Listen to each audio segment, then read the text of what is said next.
A ocupante sorriu quando a polícia lhe disse que era um assunto civil. A sua casa roubada, os filhos a dormir numa carrinha. Ela gravou um vídeo desesperado e publicou-o online, na esperança de que alguém a ajudasse. O que ela não sabia era que um líder de um clube de motards reconheceu a sua morada e lembrou-se de uma velha dívida ao seu falecido pai, e ele nunca quebrava uma promessa. As mãos de Sofia tremiam enquanto tentava novamente usar a chave. Não entrava. Ela afastou-se da sua própria porta, a olhar fixamente para o trinco de latão que, de repente, parecia diferente, mais novo, errado. Mãe! Emília, de 10 anos, puxou-lhe o casaco. Por que é que não entramos? Só um segundo, querida. O coração de Sofia batia forte no peito. Só tinham estado fora 3 dias. Uma viagem econômica de fim de semana à casa da irmã, a 2 horas de distância. 3 dias. Como é que a fechadura podia ter sido mudada em 3 dias?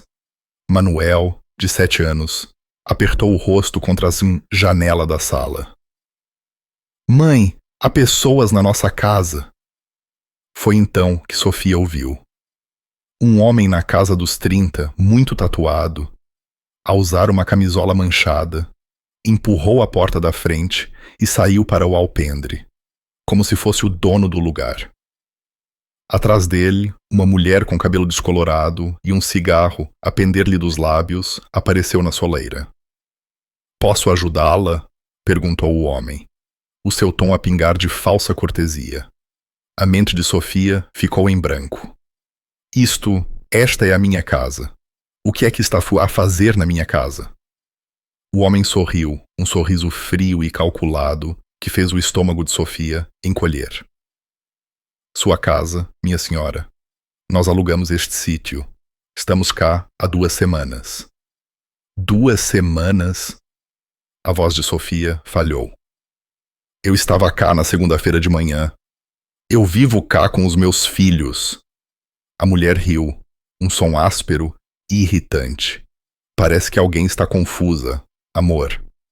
Sofia procurou o telemóvel, os dedos a tremer tanto que quase o deixou cair. Vou chamar a polícia. Força, disse o homem, a apoiar-se no caixilho da porta. Temos a papelada. Os 30 minutos seguintes pareceram um afogamento em câmara lenta. 2 agentes da PSP chegaram. O agente Silva, um homem mais velho com olhos bondosos, e o agente Pereira, mais jovem e visivelmente desconfortável. Sofia mostrou-lhes tudo. A sua carta de condução, com aquela morada, faturas de serviços públicos no telemóvel, fotografias dos filhos na sala da semana anterior. Então, o homem tatuado, que se chamava Carlos Santos, apresentou um contrato de arrendamento.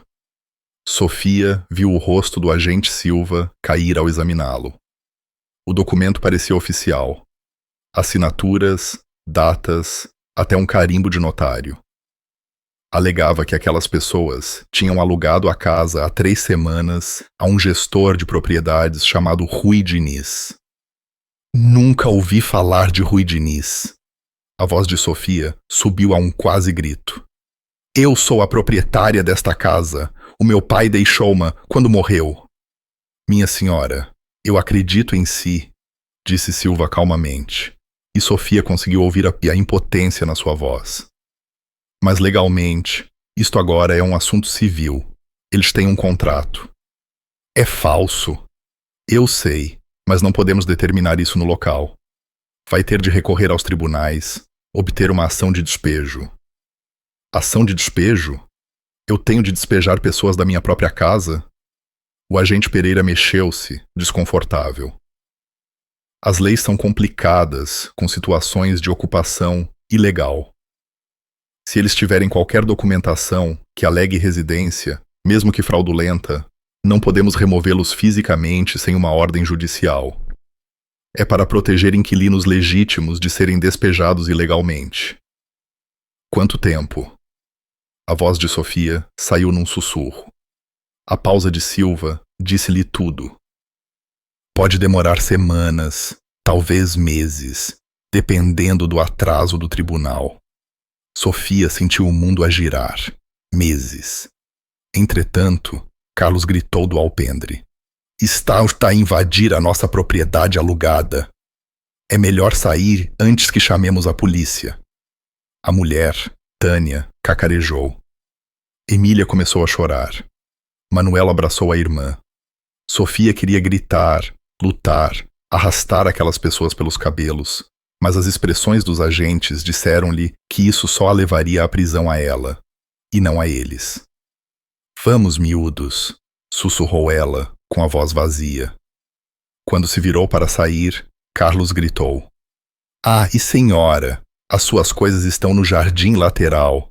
Não queríamos entulho na nossa casa. Sofia dobrou a esquina e parou de repente. Sacos de lixo. Pelo menos uma dúzia de sacos de lixo pretos rasgados. Os pertences da sua família estavam espalhados pela relva como lixo. A colcha da avó pisada na terra. Os projetos de arte de Emília rasgados e espalhados. As fotografias militares do pai dobradas e enlameadas. Emília viu os sacos e começou a soluçar ainda mais. Os meus peluches! Sofia caiu de joelhos e começou a apanhar o que podia, a empurrar os objetos de volta para os sacos, as lágrimas a escorrerem-lhe pelo rosto. Os agentes ajudaram em silêncio, os maxilares cerrados com raiva contida. Vizinhos observavam das janelas. A senhora Ribeiro, do lado, saiu, com o horror estampado no rosto. Sofia, o que está a acontecer? Ocupantes ilegais, disse o agente Silva calmamente, com papéis falsos. Não podem fazer nada? Sem uma ordem judicial, não.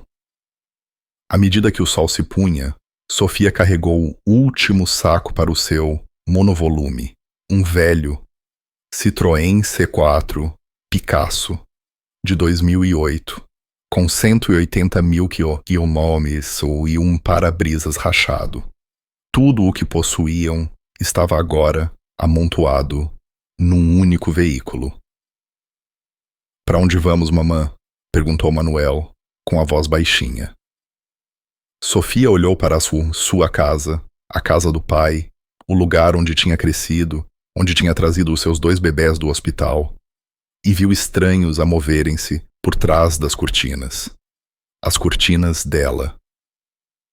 Vamos descobrir, meu amor. Ela tentou parecer confiante, mas a voz tremeu-lhe. Naquela noite, estacionadas a 3 quarteirões de distância, debaixo de um candeeiro de rua avariado, Sofia estava sentada, no banco do condutor, enquanto os filhos dormiam atrás. Emília agarrava um coelho de peluche sujo que tinham resgatado. Manuel usava o casaco como almofada. O ecrã do telemóvel iluminou o rosto manchado de lágrimas de Sofia enquanto abria o Facebook. As mãos ainda a tremer. Começou a gravar um vídeo. Olá, eu sou a Sofia Matos e hoje alguém roubou a minha casa. A voz falhou-lhe, mas ela continuou. Contou a história de forma hesitante, emocionada, mostrando os sacos de lixo no banco de trás e apontando para os filhos a dormir. Explicou que a polícia não podia ajudar, que os ocupantes tinham papéis falsos e que ela poderia não recuperar a casa durante meses. Não sei o que fazer, sussurrou ela para a câmara. Se alguém conhecer um advogado barato ou tiver algum conselho, peço desculpa, estou completamente perdida. Publicou o vídeo no Fórum Comunitário de Setúbal, um grupo local do Facebook com talvez 3.000 membros, e pousou o telemóvel. Em minutos, começaram a surgir comentários. Isto é ultrajante, partilhando por todo o lado. Aquelas pessoas deviam estar na prisão. Conheço um advogado. Mando MP. Sofia observava, dormente, o número de partilhas subir. 47, 89, 143. Ela não se atrevia a ter esperança. A esperança era perigosa agora. Exausta, reclinou o assento e fechou os olhos, ao ouvir a respiração suave dos filhos. Ela não sabia que, a 150 quilômetros de distância, num clube degradado que cheirava a óleo de motor e couro, um homem chamado Francisco estava prestes a ver o seu vídeo. Ela não sabia que o pai dela tinha salvo a vida daquele homem.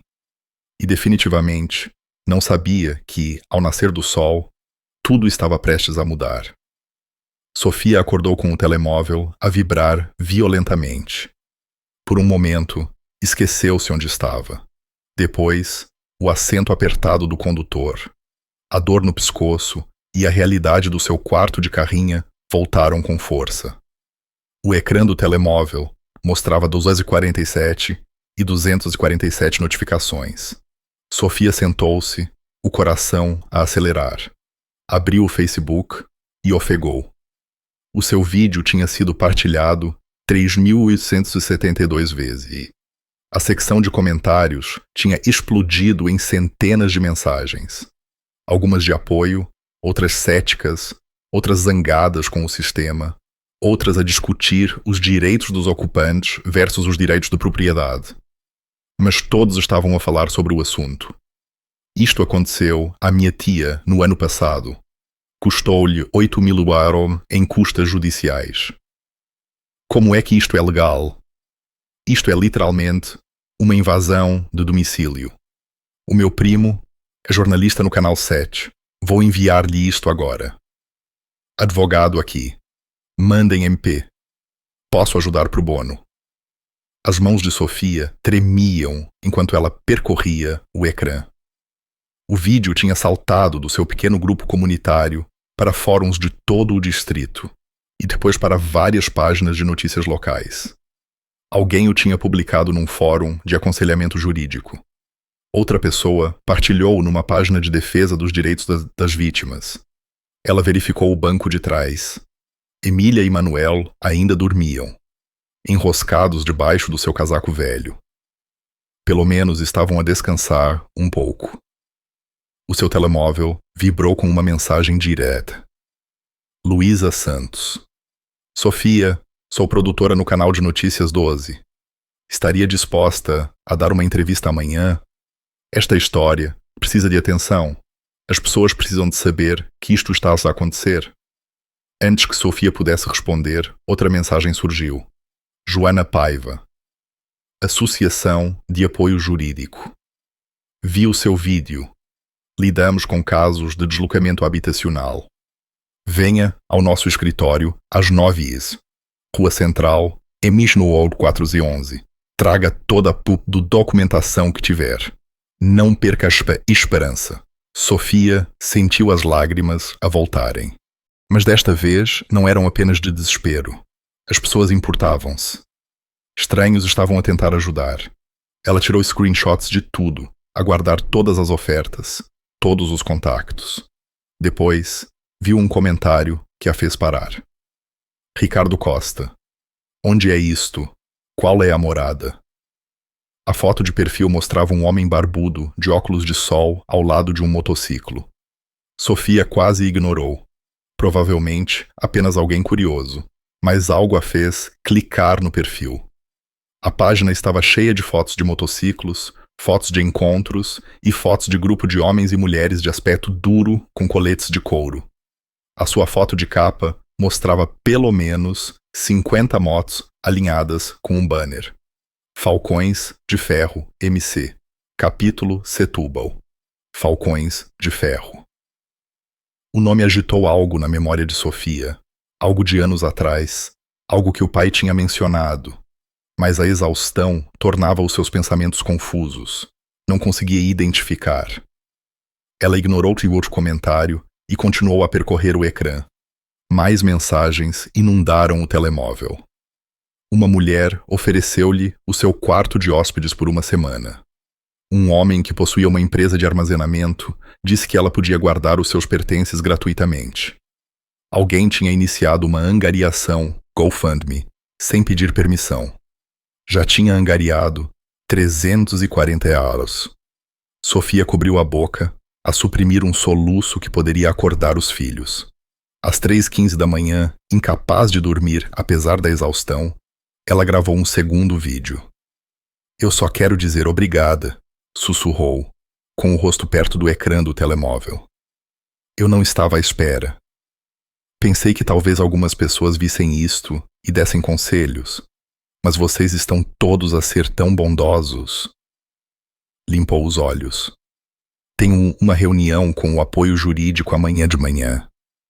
Vou lutar por isto, pelos meus filhos, pelo meu pai.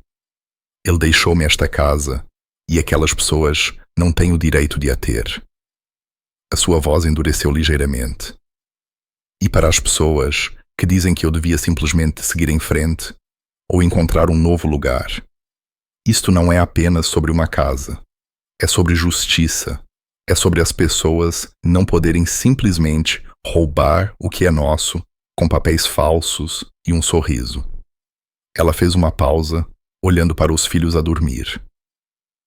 O meu pai sempre me disse: pessoas boas ainda existem. Elas aparecem quando mais precisas delas. Estou a começar a acreditar que ele tinha razão. Ela publicou o vídeo e finalmente se permitiu fechar os olhos. Do outro lado da cidade, num edifício de blocos, de cimento, com motociclos estacionados em filas arrumadas no exterior, Francisco Malheiro, o Chico, via o segundo vídeo de Sofia pela terceira vez. Estava acordado desde que o Ricardo lhe tinha enviado o link para o chat de grupo do clube, há 2 horas. Agora, sentado à longa mesa de madeira, onde os falcões de ferro realizavam as suas reuniões, Chico olhou para a morada que Sofia tinha mencionado nos comentários.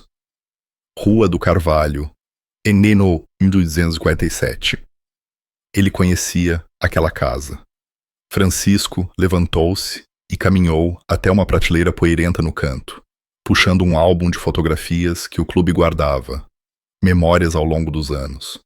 Folheou as páginas até encontrar. Dezembro de 2008. A foto mostrava um Francisco mais jovem e 11 outros motards, cobertos de neve, parados na garagem de alguém. Estavam a sorrir, a segurar canecas de café com um aspecto exausto, mas vivos. Atrás deles, via-se um pouco da casa, e no fundo, um homem de uniforme militar estava sorridente. O pai de Sofia, João Matos. Francisco lembrava-se daquela noite como se fosse ontem. Tinham sido apanhados numa tempestade de neve inesperada a voltar de um passeio de Natal solidário. As temperaturas caíram para níveis mortais, cerca de 9 graus. Todos os hotéis estavam cheios.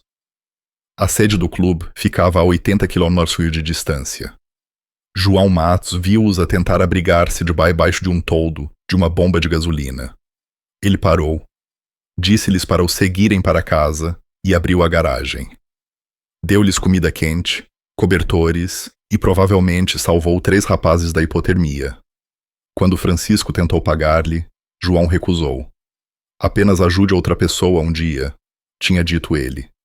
Francisco fechou o álbum lentamente, tirou o telemóvel e abriu o chat de grupo dos Falcões de Ferro, com 42 membros. Pessoal, reunião da igreja. Isso. Todos os membros que puderem conduzir. Temos uma dívida para pagar. As respostas chegaram imediatamente. Contem comigo. O que é que se passa? Estarei aí. Francisco olhou para o vídeo de Sofia mais uma vez, depois digitou uma mensagem que não enviou. Ainda não. O teu velho salvou as nossas vidas uma vez. Agora é a nossa vez. Ele ir-lhe-ia dizer amanhã, depois de aparecerem. O rugido dos motociclos quebrou o silêncio antes do amanhecer. Às 6h45, o estacionamento da sede dos Falcões de Ferro estava cheio. Motos de todos os estilos, choppers, cruisers, motos de turismo, alinhadas em filas disciplinadas. 42 membros apareceram, alguns a conduzirem de distritos distantes após a mensagem de Francisco, à meio da noite. Lá dentro, a sala de reuniões cheirava a café e couro. Homens e mulheres, com os seus coletes de clube, adornados com emblemas conquistados ao longo de anos de irmandade, enchiam todos os assentos. Os membros mais jovens estavam junto às paredes, de braços cruzados, à espera. Francisco estava na cabeceira da mesa, com o álbum de fotografias aberto ali à sua frente. A maioria de vocês não estava lá naquela noite. Começou Francisco, a sua voz rouca, a ordenar silêncio imediato. Dezembro de 2008, fizemos aquele passeio de Natal solidário para o hospital infantil, lembram-se? Angariamos 12.000 euros naquele ano. Acenos de cabeça na sala. A voltar, apanhamos aquela tempestade. A temperatura caiu para 9 de 10 em 20 minutos. A visibilidade era 0. Estávamos a congelar, literalmente a morrer naquelas motos. Ricardo Martelo. Costa, agora o sargento de armas do clube, interveio. As minhas mãos estavam tão dormentes que eu não conseguia usarmos a embreagem. O Tomás quase caiu 2 vezes. Todos os hotéis estavam lotados. É a época de Natal, continuou Francisco. Tentamos abrigar-nos numa bomba de gasolina, mas o dono pôs-nos fora. Disse que tínhamos ar de encrenca. Ele sorriu amargamente. Acho que tínhamos. Virou o álbum, mostrando a foto à sala. Este homem parou no meio daquela tempestade. Disse-nos para o seguirmos. Abriu a sua garagem, trouxe aquecedores, fez comida. A mulher dele, que Deus a tenha, deu-nos cobertores. Tinha uma menina, talvez de 5 anos, e ela trouxe-nos os peluches dela porque achava que estávamos com frio. Alguns membros riram, suavemente, mas os olhos estavam sérios. Esse homem era João Matos, ex-militar, empreiteiro, pai solteiro, depois da morte da mulher. O maxilar de Francisco apertou-se. Ele salvou as nossas vidas. Eu disse-lhe que lhe devíamos uma. Ele disse, apenas ajude outra pessoa um dia. Francisco fechou o álbum. O João morreu há 4 anos. Ataque cardíaco. Deixou tudo à filha. Tirou o telemóvel e reproduziu o vídeo de Sofia. A sala assistiu em silêncio absoluto. Quando a voz de Sofia falhou ao falar sobre os filhos a dormir na carrinha, vários membros mexeram-se, desconfortáveis. Quando o vídeo mostrou os sacos de lixo com os pertences da família, alguém murmurou um palavrão. Francisco deixou o vídeo acabar antes de falar. Essa é a filha do João. Esses são os netos dele, e aquela casa onde aqueles canalhas estão a ocupar ilegalmente. É a casa onde João Matos salvou as nossas vidas. A sala explodiu. Vamos agora. Deixem-me fazer um telefonema. Conheço pessoas. Aqueles putos não vão saber o que os atingiu. Francisco levantou a mão e o silêncio instalou-se imediatamente.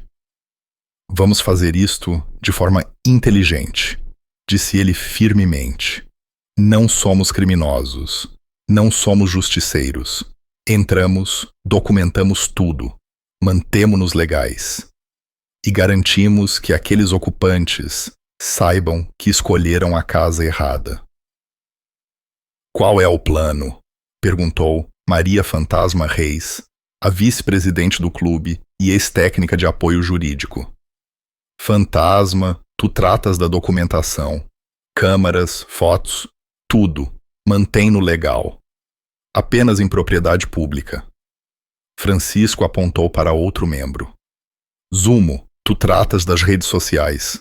Grava tudo, publica tudo. Vamos tornar isto tão público que eles não se podem esconder. Virou-se para Ricardo. Martelo, coordena com as notícias locais. Alguém nos comentários disse que o Canal 12 quer cobrir isto. Vamos dar-lhes uma história. E a polícia? Perguntou alguém. Cooperamos totalmente, disse Francisco.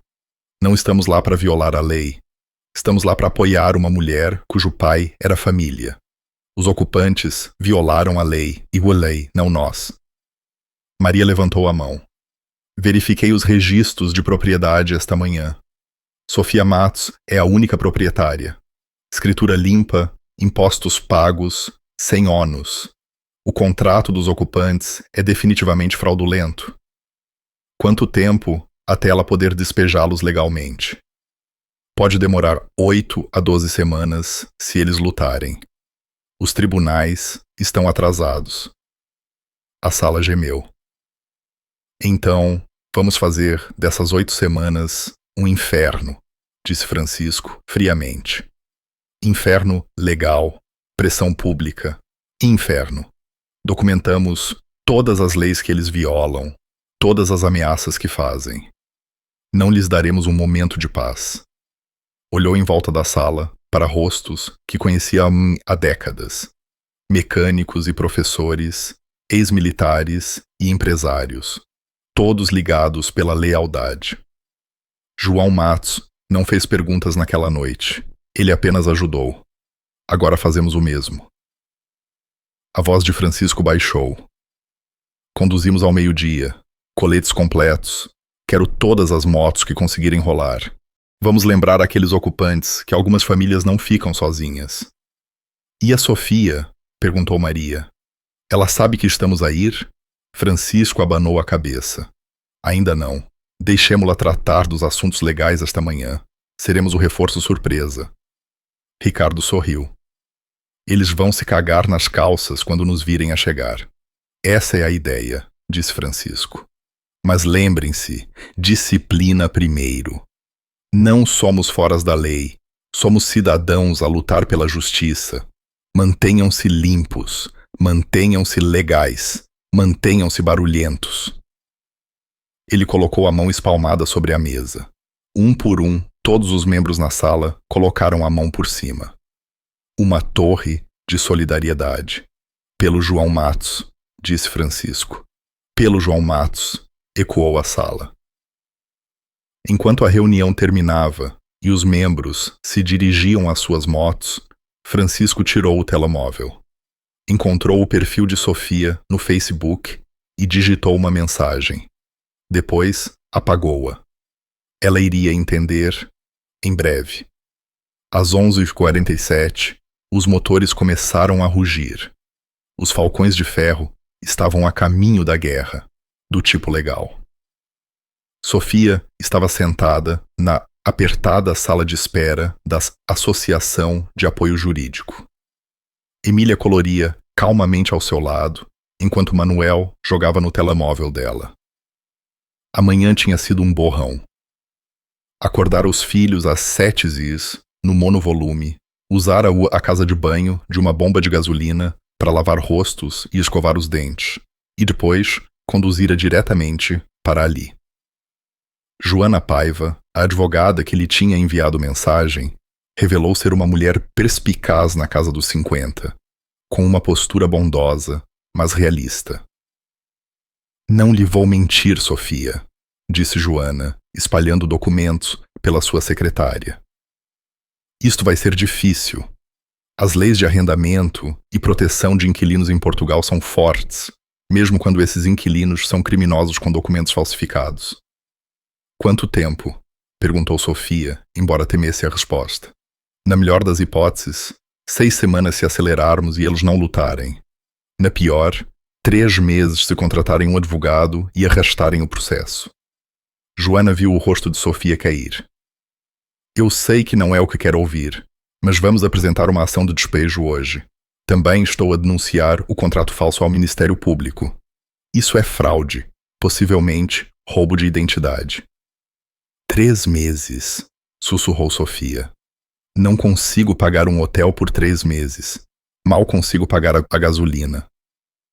A angariação GoFundMe já está em 800 euros, disse Joana gentilmente. E vamos lutar por procedimentos acelerados com base na fraude. Não está sozinha nisto. Às 13h15, Sofia entrou na Rua do Carvalho, o estômago apertado à medida que a sua casa surgia à vista. De repente, travou a fundo. Cerca de 12 motociclos estavam alinhados na rua em frente à sua casa. Motards de couro moviam-se pelo seu jardim, não caoticamente, mas com precisão militar. Um homem operava uma câmera profissional num tripé. Uma mulher de cabelos prateados fazia anotações num tablet. 2 homens grandes recolhiam os restantes sacos de lixo a organizar cuidadosamente os objetos. Mãe, quem são aquelas pessoas? Perguntou Emília, nervosamente. Sofia não respondeu. Não conseguia. No seu alpendre, os ocupantes estavam a observar. O seu antigo à vontade tinha sido substituído por um visível desconforto. Carlos, o tatuado, continuava a olhar para os motards, depois para o telemóvel. Sofia estacionou e saiu devagar. Um homem barbudo e maciço aproximou-se. O seu colete de couro coberto de emblemas. Apesar do seu aspecto intimidador, os seus olhos eram calorosos. Sofia Matos? Perguntou. Sim. Chamo-me Francisco Malheiro, Falcões de Ferro Motociclismo Clube. Estendeu a mão. O seu pai salvou a minha vida, uma vez. Pensei que era hora de retribuirmos o favor. A mente de Sofia girava. O meu pai. Não percebo. Dezembro de 2008. Tempestade de neve. O seu pai abriu a garagem ao nosso clube quando estávamos a morrer de frio. Francisco sorriu suavemente. Devia ter uns 5 anos. Deu-nos os seus peluches para nos aquecermos. A memória voltou de repente. Motards a encher a garagem. O pai a fazer sopa. A mãe a trazer cobertores. Ela tinha tido medo no início, mas os Motards tinham sido gentis. Um até lhe tinha mostrado os emblemas do motociclo. Era você? A voz de Sofia falhou. Éramos nós. E quando viu seu vídeo ontem à noite e reconheci a morada, Francisco gesticulou para a casa. O seu pai disse-me uma vez: apenas ajude outra pessoa um dia. Bem, hoje é esse dia. As lágrimas encheram os olhos de Sofia. Mas o que podem fazer? A polícia disse. Sabemos o que a polícia disse. Não estamos aqui para violar a lei. Francisco virou-se e Sofia viu a operação organizada a decorrer na sua propriedade. Estamos aqui para documentar, para testemunhar e para garantir que estes ocupantes saibam que estão a ser observados. Cada movimento que fazem, cada lei que violam, estamos a gravar. Uma mulher aproximou-se, a de cabelos prateados. Sofia, sou Maria, ex-técnica de apoio jurídico. Estive a documentar tudo o que fizeram à sua propriedade, despejo ilegal, danos materiais, potencial roubo. Tudo isso pode ajudar o seu caso. Há mais, disse Francisco. Ele acenou para uma carrinha de notícias que parava no fim da rua. O Canal 12 quer uma entrevista. Pensamos que talvez quisesse contar a sua história a mais pessoas do que apenas o Facebook. Sofia observou enquanto um repórter e um operador de câmara saíam da carrinha. Os vizinhos também estavam a sair agora. A senhora Ribeiro, o Soares, o velho senhor Vasconcelos, que nunca saía de casa. No alpendre, o rosto de Carlos Santos empalideceu. Ele tirou o telemóvel a discutir com alguém num sussurro áspero. Eles estão com medo, disse Sofia, quase a rir de incredulidade. Deviam estar, disse Ricardo Costa, a aproximar-se com um tablet. Nós identificamo-los. Carlos Santos, procurado por fraude. A namorada, Tânia Souza, 2 mandados de captura pendentes. O outro indivíduo, lá dentro, Diogo Marques, agressor sexual registrado a viver a menos de 500 metros de uma escola. Ele mostrou o ecrã a Sofia. Tudo informação pública. Tudo a ir para o Ministério Público. As mãos de Sofia tremiam. Não de medo, desta vez, mas de outra coisa. Esperança misturada com raiva, misturada com gratidão. Por que é que estão a fazer isto? Sussurrou ela. Nem me conhecem. A expressão de Francisco ficou séria.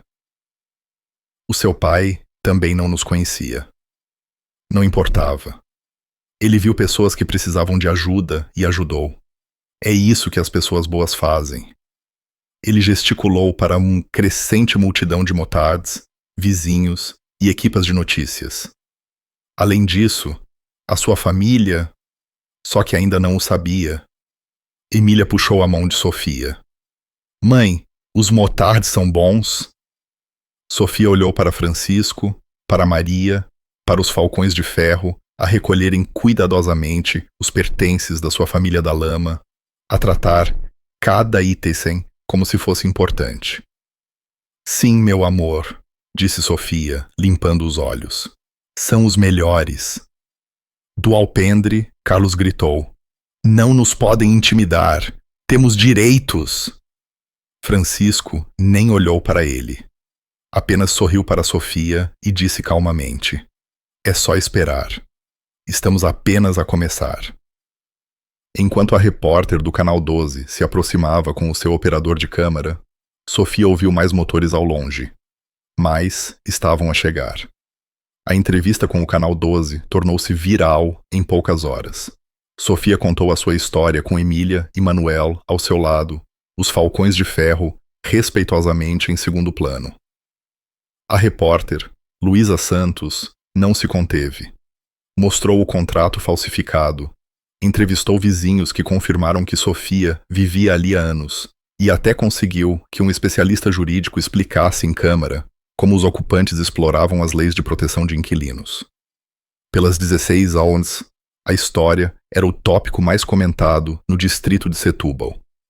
Pelas 17 tinha se espalhado por todo o país e Carlos Santos estava furioso. Isto é assédio, gritou ele do alpendre, a filmar os motards com o telemóvel. Vou chamar o meu advogado. Vão todos ser processados. Francisco, sentado calmamente na sua moto do outro lado da rua, nem se mexeu. Rua pública. Propriedade pública. Temos todo o direito de estar aqui. Vão se lixar. Estão a tentar intimidar-nos. Maria levantou o olhar do tablet, os olhos frios. Na verdade, Carlos, ou devo chamá-lo de Fernando Gomes, que é o nome no seu mandado de captura. Estamos a documentar. Há uma diferença. O rosto de Carlos ficou vermelho. Ele desapareceu lá para dentro, a bater com a porta. O que se seguiu foi uma escalada estratégica. Às 17h30, Tânia Souza saiu e deliberadamente pontapeou a bicicleta de Emília, uma que os motards tinham limpado cuidadosamente e posto de lado. A bicicleta caiu na entrada, com a frente agora dobrada. Ups! Disse Tânia com um sorriso cruel, a olhar diretamente para as câmaras. Emília desatou a chorar. Sofia abraçou a filha, a raiva a crescer no seu peito. Conseguido, disse Zumo, o responsável pelas redes sociais do clube, a rever a sua filmagem. Destruição de propriedade em câmara. Isso vai para a polícia e para o Ministério Público. Às 18h, a música começou a tocar alto dentro da casa. Heavy metal num volume ensurdecedor. O baixo abanava as janelas em toda a rua. O Sr. Vasconcelos saiu a fazer uma careta. Eu tenho problemas de coração. Não aguento este barulho. Maria já estava ao telefone com a PSP. Violação da ordem de ruído. Os agentes estão a caminho.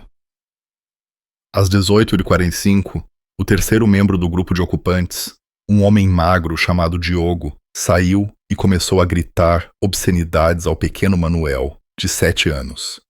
Foi então que Ricardo se adiantou. Ei! A sua voz era baixa, mas tinha o peso de um martelo. Quer gritar com alguém? Grite comigo. Mas se gritar com aquela criança mais uma vez, vamos ter um problema. Diogo abriu a boca, viu a expressão de Ricardo e recuou para dentro da casa. Sofia sentou-se no passeio, com os filhos aninhados perto, a assistir ao circo em que a sua vida se tinha transformado. Parte dela queria fugir, desistir e encontrar outro sítio para viver. Mas depois, olhava para os falcões de ferro, estes estranhos que tinham aparecido porque o seu pai tinha sido bondoso há 17 anos. E algo no seu coração se animava. Senhora Matos.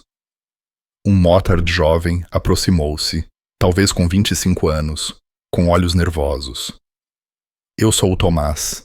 Eu estava naquele passeio em 08. Tinha 19 anos. Estúpido. Teria morrido congelado se não fosse pelo seu pai. Ele estendeu uma sanduíche e pacotes de sumo. Pensei que os seus filhos pudessem estar com fome. A garganta de Sofia apertou. Obrigada. À medida que a noite caía, mais aconteceu. A PSP chegou devido à queixa de ruído. Carlos recusou-se a baixar a música, por isso emitiram uma multa. Ele rasgou-a à frente deles. Isso é destruição de um documento legal, disse o agente Silva, cansado, a escrever outra multa. Às 20h, Diogo tentou sair sorrateiramente pelas traseiras para despejar mais pertences de Sofia, incluindo as medalhas militares do seu pai, no lixo. Ele congelou quando se deparou com 2 motards parados calmamente no portão traseiro. Vai a algum lado? Perguntou um deles. Diogo recuou. Às 21h, Joana Paiva chegou com boas e más notícias. As boas. O Ministério Público estava lá levar o caso de fraude a sério. Com as provas que os motards recolheram, estavam a considerar acusações criminais. Ela fez uma pausa. As más notícias. Carlos contratou um advogado. Um manhoso, mas legítimo. Estavam a lutar contra o despejo. Ele estava a alegar que tudo aquilo era uma armadilha, que ela estava a assediar inquilinos legais. Sofia sentiu a sua esperança desmoronar. Então, voltamos a meses de espera? Não necessariamente. Joana olhou para Francisco, que se tinha aproximado. A juíza agendou uma audiência de emergência para sexta-feira de manhã, depois de amanhã. Com toda esta atenção mediática e a investigação criminal estão a acelerar o processo. Mas Sofia tem de estar preparada. Estas pessoas vão lutar sujo. Como se fosse um sinal, Carlos apareceu numa janela do andar de cima, a janela do quarto de Sofia, e atirou algo para fora. Eram as cinzas do pai dela. A urna partiu-se na entrada. Estilhaços de cerâmica e cinzas espalharam-se pelo cimento. Sofia gritou. Ela correu para a frente, mas Francisco agarrou-a, a segurá-la, enquanto ela lutava e soluçava. Emília e Manuel ficaram paralisados de horror. Larga-me! Gritou Sofia. Larga-me! Eu mato-o! É isso que ele quer, disse Francisco firmemente, a contê-la. Ele quer que o ataque, que seja presa, que pareça instável. Não lhe dê esse prazer. Carlos riu da janela. Ups, que desastrado eu sou. Maria já estava ao telemóvel. Isto é profanação de restos mortais. Isso é um crime. Mas Sofia tinha desadoado, ajoelhada na entrada, a tentar recolher as cinzas do pai com as mãos trêmulas. Emília e Manuel ajoelharam-se ao lado dela, os 3 a chorar. Os falcões de ferro formaram um círculo protetor à volta deles, a protegê-los da vista, enquanto as câmaras de notícias filmavam. Francisco tirou o telemóvel e enviou uma mensagem de texto em massa para todos os capítulos dos Falcões de Ferro em Portugal. Chamada de emergência. Rua do Carvalho, N.ao 1847, Setúbal. Amanhã de manhã, 6 horas. Tragam todos. Em minutos, as respostas inundaram. Capítulo Lisboa a caminho. 47 motos. Faro aqui. 30 confirmadas. Capítulo Porto, 52 multados. Coimbra, 41 motos. Estamos a chegar. Francisco ajoelhou-se ao lado de Sofia, a voz gentil, mas firme. Descanse um pouco esta noite. Amanhã acabamos com isto. Como? Sussurrou Sofia, com cinzas ainda nas mãos. Francisco olhou para a silhueta de Carlos na janela. Amanhã ele vai aprender o que acontece quando se mete com a família. Ao longe, mais motores rugiam. A tempestade estava a formar-se. O rugido começou às 5h47. A senhora Ribeiro acordou primeiro, confusa, com o que parecia um trovão distante, mas o céu estava limpo. Depois, as suas janelas começaram a vibrar. Pelas 5h55, toda a rua da vizinhança estava acordada. Eles vinham de todas as direções, um rio de cromo e couro a fluir em direção à Rua do Carvalho. O capítulo principal dos Falcões de Ferro liderava a procissão, mas atrás deles vinham motards de todo o país. Lisboa, Porto, Ipau, Coimbra, até mesmo um contingente de Braga que tinha conduzido durante a noite. Choppers, cruisers, motos de turismo, trikes para os condutores mais velhos. Cada um a transportar homens e mulheres em coletes de couro, bandeiras de Portugal, nas suas motos a esvoaçar na brisa do amanhecer. Sofia estava na calçada, com Emília e Manuel a cada lado, a observar, em absoluta incredulidade, enquanto a rua se enchia de motociclos. 20 motos, 50, 100. Elas continuavam a chegar. Os motores criaram uma sinfonia de poder bruto, perfeitamente sincronizada, enquanto os condutores estacionavam em formação com precisão militar. Fila após fila, moto após moto, até que a Rua do Carvalho e todas as ruas adjacentes estavam ladeadas de cromo. Francisco parou ao lado de Sofia e desligou o motor. O sorriso no seu rosto era feroz. Quantos? Sussurrou Sofia. 13h12. Última contagem. Ainda já chegar mais. 13h12. As pernas de Sofia quase cederam. Dentro da casa, Carlos Santos espreitou pelas cortinas, o rosto sem cor. Tânia estava atrás dele, o seu antigo à vontade completamente desaparecido. Que merda é esta? A voz de Diogo falhou. Que raio é esta merda? Os motards começaram a desmontar. Não caoticamente. Isto estava organizado. Ex-militares moveram-se para a rua à frente a transportar bandeiras de Portugal. Mulheres formaram uma linha secundária. Equipas de câmara de todos os principais canais de notícias em Setúbal e Lisboa montaram equipamento, os seus repórteres já a fazerem diretos. Aqui a Luísa Santos a reportar de Setúbal, onde uma cena extraordinária está a desenrolar-se. Centenas de motards de todo o país chegaram para apoiar Sofia Matos, a mãe solteira cuja casa foi ocupada ilegalmente há 3 dias. Francisco levantou a mão e a multidão ficou em silêncio. 300 pessoas em silêncio absoluto. Ele subiu para a caixa de uma carrinha de caixa aberta que alguém tinha posicionado em frente à casa de Sofia.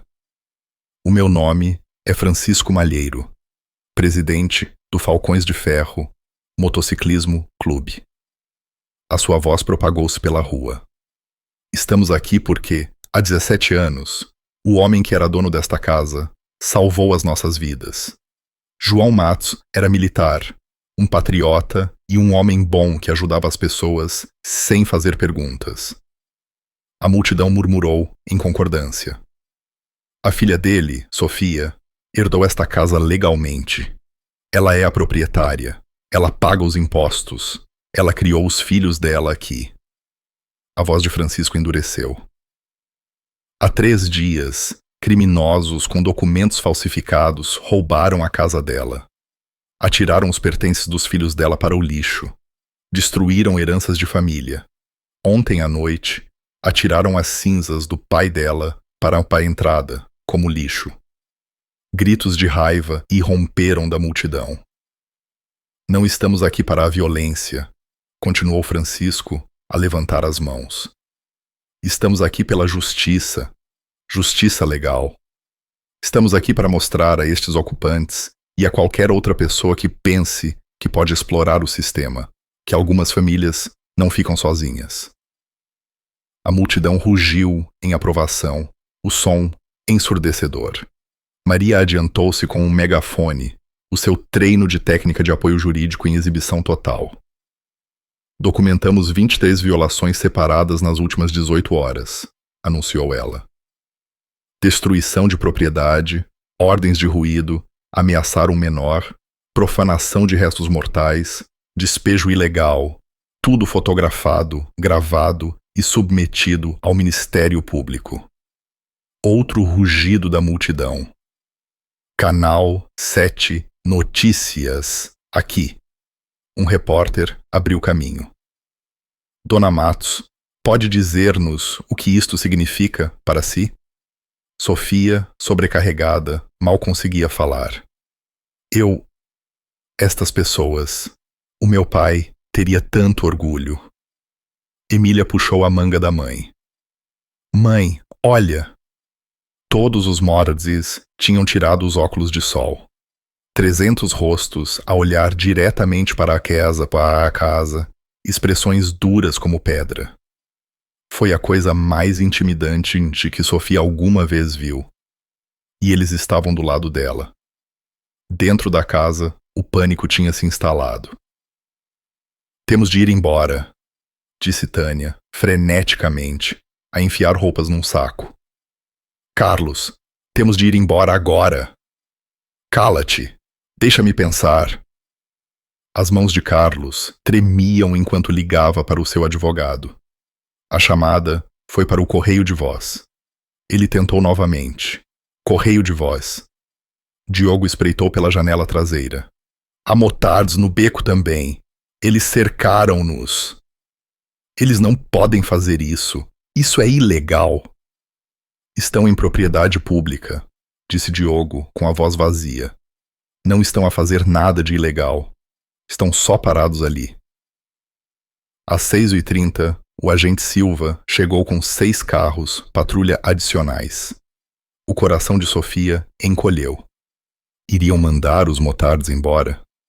Mas Silva caminhou diretamente para Francisco. Recebemos uma chamada sobre um distúrbio, disse Silva. Nenhum distúrbio, agente. Apenas cidadãos preocupados a exercer os seus direitos de liberdade de expressão e reunião em propriedade pública. Silva olhou para o mar de motards, depois para a casa e de volta para Francisco.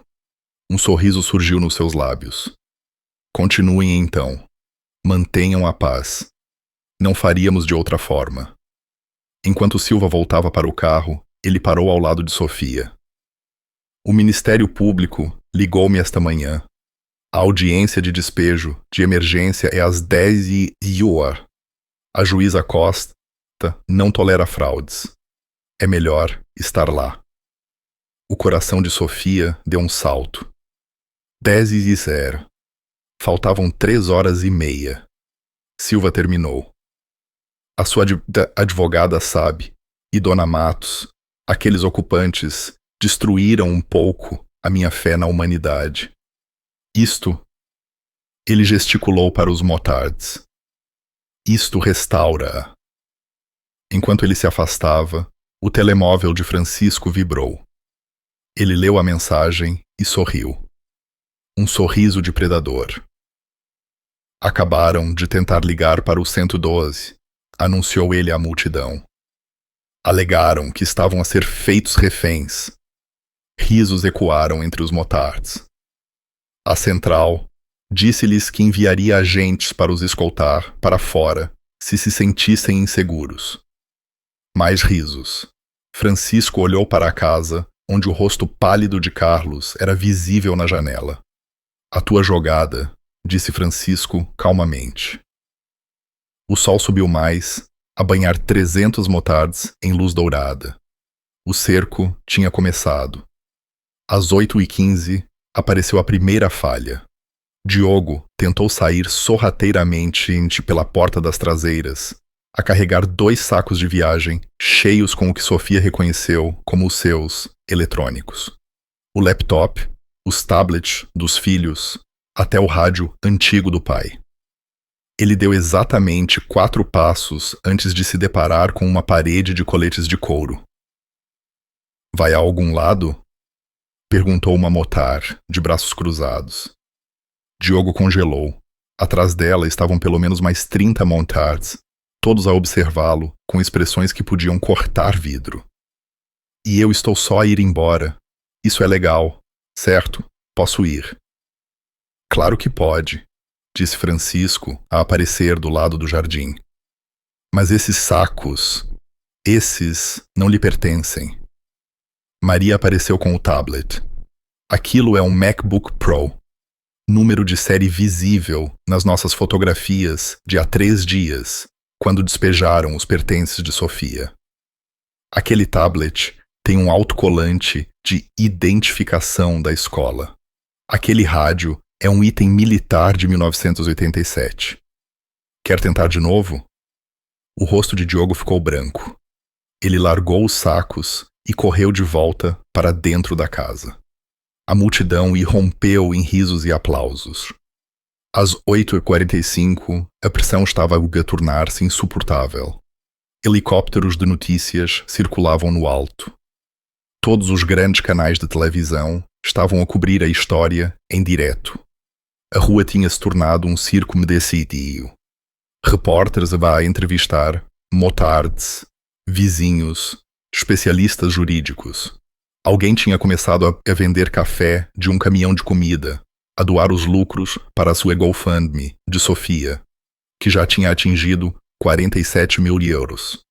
Dentro da casa, Carlos estava a desmoronar-se. Isto é insano, gritou ele para Tânia. Eles não podem fazer isto. Mas estão a fazer, gritou Tânia. São 300. A polícia não nos está a ajudar. O nosso advogado nem atende. Carlos tentou as redes sociais, publicando um vídeo a alegar que estava a ser aterrorizado por um gangue de motards. Em minutos, os comentários destruíram-no. Roubou a casa dela, cara. Recebe o que merece. São terroristas? Estão parados numa rua pública. Atirou as cinzas de um morto ao chão. Aqueles motards incluem professores, ex-militares e enfermeiros. Tente outra vez. Carlos apagou o vídeo, mas as screenshots já se tinham espalhado por todo o lado. Às 9h30, Joana Paiva chegou para Sofia. A audiência é daqui a 30 minutos. Tem de estar lá. Ela olhou para os motards reunidos. E talvez traga alguns amigos. Francisco acenou. Martelo, Fantasma, Tomás, vocês vão com a Sofia. O resto, mantenham a linha. Enquanto o monovolume de Sofia se afastava, escoltado por uma dúzia de motociclos, os motards restantes apertaram a formação à volta da casa. A audiência em si foi rápida e brutal. A juíza Costa, uma mulher prática na casa dos 60, reviu as provas com olhos perspicazes. O advogado de Carlos, um homem suado, chamado Dr. Brenner, tentou argumentar os direitos dos inquilinos, mas a juíza interrompeu-o. Dr. Brenner, os seus clientes apresentaram um contrato de arrendamento alegadamente assinado há 3 semanas. A dona Matos tem faturas de serviços públicos, pagamentos de hipoteca e registros fiscais que remontam a anos. Ela tem fotografias que mostram os seus filhos a viverem nesta casa há apenas 6 dias. A voz da juíza Costa podia ter congelado lava. Está a argumentar seriamente que os seus clientes têm uma inquilinidade legítima? Minha senhora juíza, processualmente. Estou a perguntar sobre legitimidade, Dr. Brenner. A pausa de Brenner disse tudo. Além disso, continuou a juíza, a puxar um documento. O Ministério Público apresentou queixas de fraude criminal esta manhã contra Carlos Santos, Tânia Souza e Diogo Marques. O carimbo de notário no contrato deles foi roubado. O gestor de propriedade que alegaram ter alugado não existe. As assinaturas são falsificadas. Ela bateu com o martelo. Estou a emitir uma ordem imediata de restituição da posse a Sofia Matos. Os réus têm até as 14 de hoje para desocuparem as instalações. A PSP fará cumprir se necessário. Este tribunal também concede a Dona Matos 15 mil euros de indemnização por danos, mais custas judiciais, mais quaisquer danos adicionais a serem determinados numa audiência posterior. Outra batida.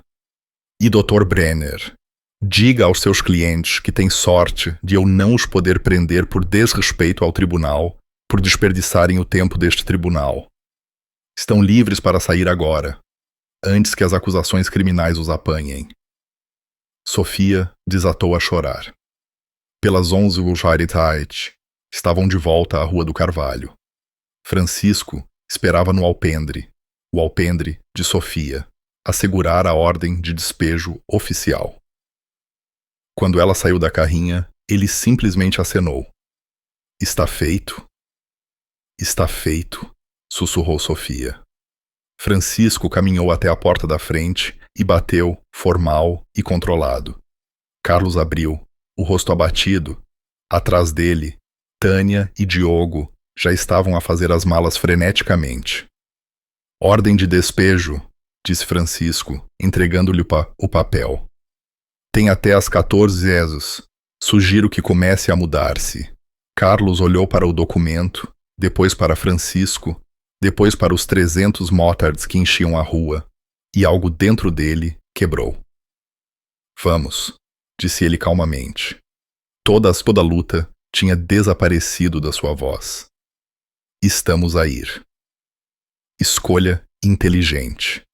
O que se seguiu foi o passeio mais humilhante da vida de Carlos Santos. Sob os olhares atentos de centenas de pessoas, 3 helicópteros de notícias e pelo menos 50 câmaras, os ocupantes carregaram os seus pertences para um sedã em mau estado. Ninguém os ajudou. Ninguém se mexeu. A multidão apenas observou em silêncio absoluto. Quando Diogo tentou levar um candeeiro, um dos candeeiros de Sofia, Maria simplesmente pigarreou e apontou para ele. Ele voltou a colocá-lo no chão. Às 13h47, 13 minutos antes do prazo, Carlos entrou no lugar do condutor. O motor ligou. O carro afastou-se do passeio. E enquanto desaparecia pela rua, 300 motards irromperam em aplausos, buzinas e triunfantes acelerações de motor que abalaram toda a vizinhança. Sofia estava na sua entrada, as chaves na mão, chaves novas, trocadas por um serralheiro que doou seus serviços, e olhou para sua porta da frente. A sua casa. Francisco aproximou-se, calmamente. Pronta. Sofia olhou para ele, as lágrimas a escorrerem-lhe pelo rosto. Vamos para casa. A mão de Sofia tremeu ao deslizar a chave nova na fechadura. Encaixou perfeitamente. A porta abriu-se e ela entrou na sua casa pela primeira vez em 3 dias. Emília e Manuel correram por ela, a gritar de alegria enquanto passavam pelos quartos, a reclamar o seu espaço. Mas Sofia ficou paralisada na porta a absorver a cena. A casa era um desastre. Lixo por todo o lado. Paredes riscadas e danificadas. Os seus móveis movidos, partidos ou completamente desaparecidos. A cozinha estava imunda. O seu quarto. Ela nem conseguia olhar para o quarto dela, onde Carlos tinha dormido na sua cama. Sentiu a garganta apertar. Então, A voz de Francisco veio de trás dela. Ainda não acabamos. Ela virou-se para encontrar não apenas Francisco, mas dezenas de falcões de ferro a entrarem pela porta, a carregar produtos de limpeza, caixas de ferramentas, latas de tinta e sacos de lixo. O quê? Pensou que íamos deixar o trabalho a meio? Perguntou Maria, a prender o cabelo para trás. O seu pai deu-nos abrigo. Vamos devolver-lhe o seu, da maneira certa. O que aconteceu a seguir foi algo que Sofia se lembraria para o resto da vida. Os motards transformaram-se numa equipa de restauração. Tomás e mais 3 tiraram todo o lixo, a encher um contentor que tinha misteriosamente aparecido na entrada. Uma mulher chamada Júlia, que se revelou ser uma limpadora profissional, organizou uma equipa de esfregões que atacou a cozinha e as casas de banho com produtos de força industrial. Ricardo e 5 homens musculados repararam a janela partida da sala, a substituir o vidro com perícia. Fiz construção durante 20 anos, explicou Ricardo, a limpar as mãos. Isto não é nada. Francisco trabalhou ele próprio no alpendre da frente, a repintar os corrimões que tinham sido riscados e danificados. Ele trabalhou devagar, cuidadosamente, como se cada pincelada importasse. Pelas 15 rés, a transformação era espantosa. Chão lavado e aspirado, paredes limpas, janelas a brilhar, a cozinha impecável com Maria a organizar a louça de Sofia de volta nos armários. Louça que os motards tinham lavado cuidadosamente depois de a encontrarem enfiada num armário. Um motar chamado Luiz, dono de uma loja de móveis, apareceu com um caminhão. Soube que poderia precisar de um colchão novo, disse ele, a ajudar a transportar uma cama de casal. Não podemos tê-las dormir no que aqueles criminosos tocaram. Sofia tentou protestar o custo, mas Luiz dispensou-a. Já está pago. Considere-o um presente de boas-vindas. No quintal, alguém tinha reparado a vedação. Outro grupo tinha cortado a relva e plantado flores ao longo do caminho.